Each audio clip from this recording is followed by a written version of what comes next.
आधी रात का समय था। आसमान में काले बादल ऐसे गरज रहे थे मानो कोई अदृश्य शक्ति धरती को चेतावनी दे रही हो। तेज हवा जगन्नाथ मंदिर के शिखर पर लगे ध्वज को विपरीत दिशा में फहरा रही थी। मंदिर के कपाट बंद हो चुके थे, दीपक बुझ चुके थे, भक्त अपने अपने घर लौट चुके थे। पर उस रात भगवान जाग रहे थे। मंदिर की सीढ़ियों के नीचे वर्षा में भीगता हुआ एक बूढ़ा भिखारी बैठा था। शरीर पर फटे कपड़े, हाथ में लकड़ी की पुरानी लाठी, आंखों में अजीब सी चमक, जैसे वो किसी का इंतजार कर रहा हो।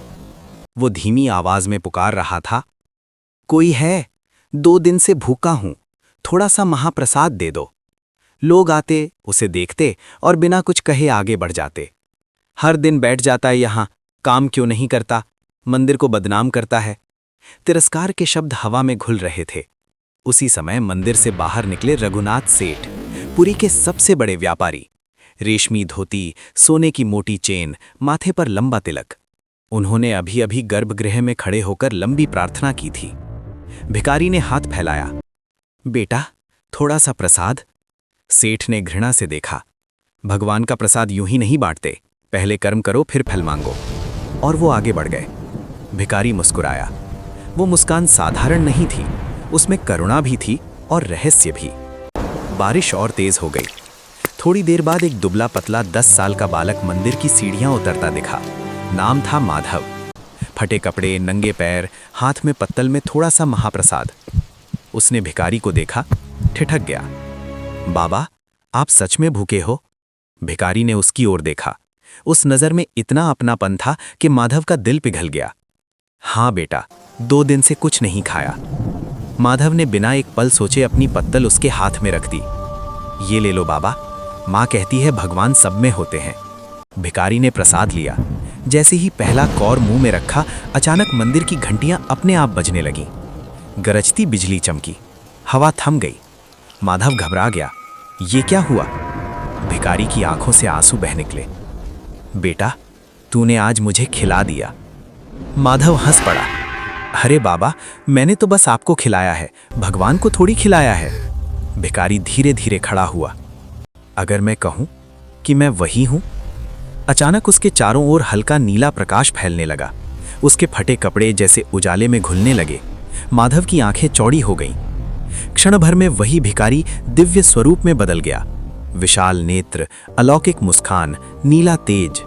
वही स्वरूप जो गर्भगृह में विराजमान है, जगन्नाथ। माधव कांपते हुए जमीन पर गिर पड़ा। प्रभु! भगवान की आवाज गूंजी।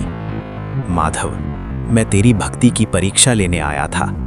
माधव रोते हुए बोला, मुझे कुछ नहीं चाहिए प्रभु, बस आप मुझे कभी छोड़कर मत जाना।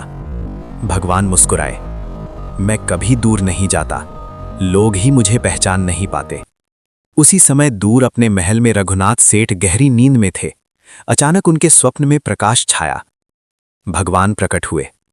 रघुनाथ, आज मैं तेरे द्वार पर आया था, तूने मुझे ठुकरा दिया। सेठ के शरीर में कंपकंपी दौड़ गई। प्रभु, कब? जब तूने एक भूखे को प्रसाद देने से मना किया। सेठ हड़बड़ा कर जागे, पसीने से लथपथ। सुबह होते ही वो मंदिर की ओर भागे।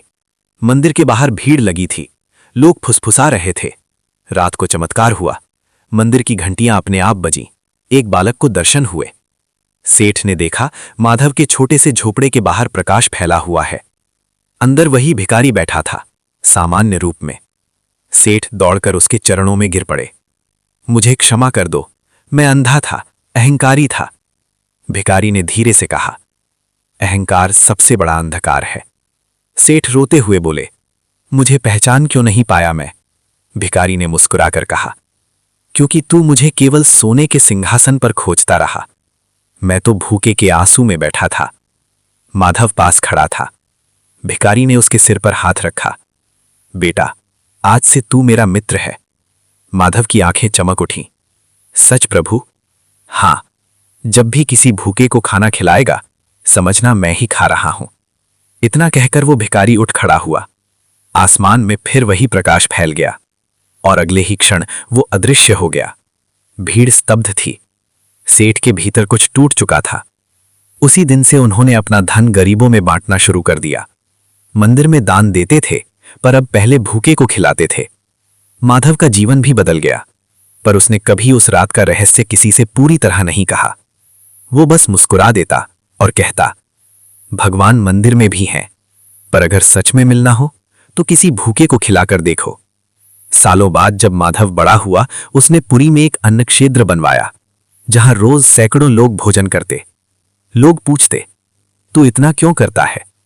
वो आसमान की ओर देखता और धीरे से कहता, क्योंकि मेरा एक मित्र है जो कभी कभी भिखारी बनकर आता है। आज भी कहते हैं, पुरी की गलियों में कभी कभी एक बूढ़ा भिखारी दिखता है। आंखों में वही करुणा, होठों पर वही रहस्यमयी मुस्कान, और जो भी प्रेम से उसे भोजन दे देता है, उसके जीवन में कोई ना कोई चमत्कार अवश्य होता है। क्योंकि भगवान मंदिर में कैद नहीं है, वो हर उस हृदय में प्रकट होते हैं जहां दया है, जहां प्रेम है, जहां अहंकार नहीं है। और कौन जाने, अगली बार जब कोई भिखारी आपके दरवाजे पर आए, वो कोई साधारण इंसान न हो,